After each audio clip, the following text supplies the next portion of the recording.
I want to bring in now Fox Business real estate contributor and Mansion Global host Katrina Campins, along with journalist Batya Ungar Sargon. Batya, what do you make of it? I mean, I just can't believe CEOs are still making these kind of mistakes. How the hell do you go and say we're going to take this dude off, and the reason she wants to take him off? It's just mind-boggling.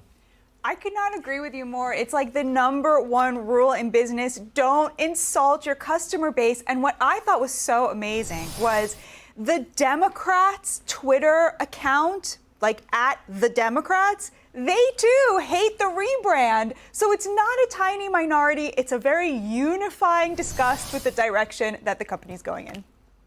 I'm all about authenticity. You know that about Right. me, Charles. And so to me, it's like she just doesn't get the brand. She doesn't get the customers. This is a brand that's been around for over 50 years, right? And it's known for comfort and consistency. I mean, how many road trips have you taken and you go there because you know what you're going to get, right? And then country living. I heard she's also going to change the decor, which is like shocking to me. I saw one of the samples. It's like something that you get in Architectural Digest. Like some kind of consultant flew down from Manhattan to say, no. It's like farmhouse chic. Like, you're missing the whole point. You know, these people don't even go to your restaurant. They don't eat this food. Right. I don't think she ever had. I don't think she has. Until the board called her up and said, we're considering you for a gig. I doubt she ever had a grit like Uncle Vinny. I'm telling you. I think she's trying to prove her worth. You know, when like corporate America, sometimes people try to prove their worth, but money doesn't lie. The stock's down for a reason. So speaking of which, another company, Target, right? Mm-hmm. They went down this path and they were very arrogant about it, and they paid a huge price, and they're still paying a price. Look at this. They just reported their earnings. The stock is in trouble,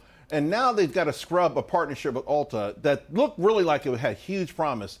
$1,000 a month in one store alone, just shoplifting. Again, this speaks to Target. They also speak to some of these cities that they're in.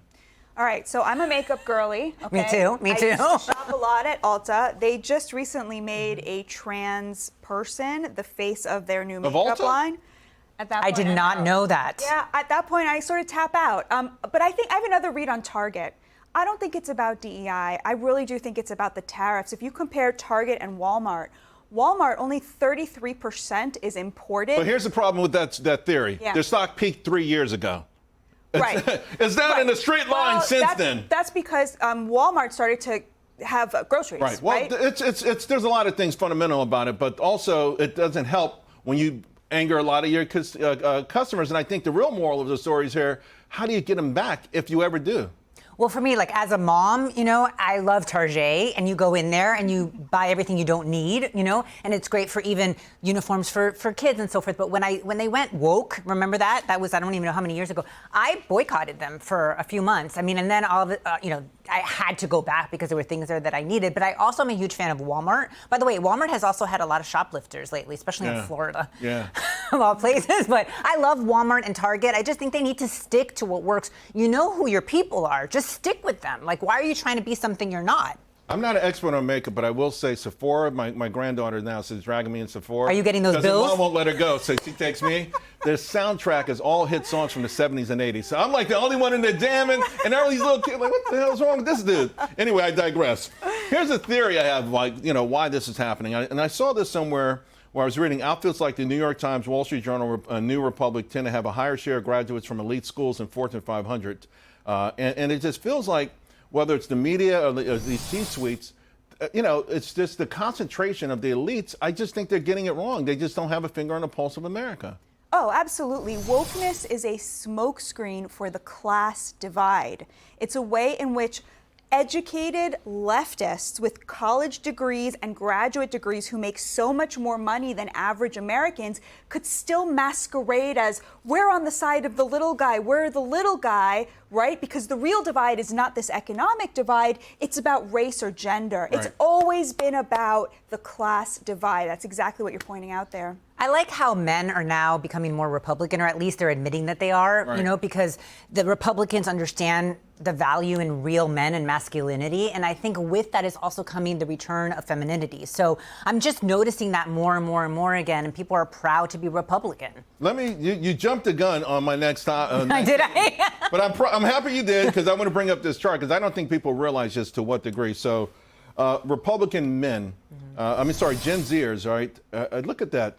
They're only 16% now Democrat. Look at that. I mean, this is crazy, crazy stuff. This is Gen Z. What What is it about the, what was the awakening or sort? Charles, do you mean to tell me that after 20 years of telling young men that they are evil because they are men, they no longer want to be part of the party that does that? I'm shocked, I tell you. Shocked it didn't work. The Democrats are trying to erase men, and they're also trying to erase women by feeding us this whole feminist BS, where it's basically erasing women. They don't even know. It's a movement for women that doesn't even know what a woman is. All right, so summer's winding down. And I saw this a couple of weeks ago. I want to ask you guys about this because all of this woke stuff feels like it emanated out of Europe. They're way ahead of us on the curve. That's another cautionary tale. Look where they're going and say we don't want to be there. So low adoption of air conditioning has resulted in European death rates skyrocketing much higher than American cities of comparable sizes. Look at that. The red are European cities, the blue are American cities through heat waves. I mean, Katrina, think about being so attached to a philosophy that not only do you wreck your economy, but you're willing to die over it. It's nuts. It's really Buy an sad. air conditioner.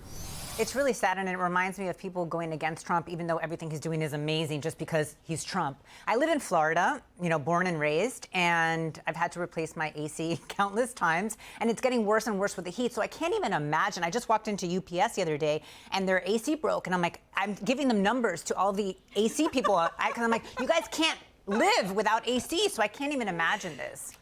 It's nuts. All about the elites trying to make life. So the elites have air conditioning. Right. Of course they do. Right. The elites have air conditioning. There's no doubt about it. And again, Trump does not get enough credit for this. Yes. Cheap energy is the ticket to the middle class, and that is why the elites hate it, because they love that class divide to where they are so much above all the other people. What movie was that? Soylent Green, where the elites had strawberries and all this stuff, and everybody else was eating Soylent Green. You can Google what that is. Ladies, thank you very much.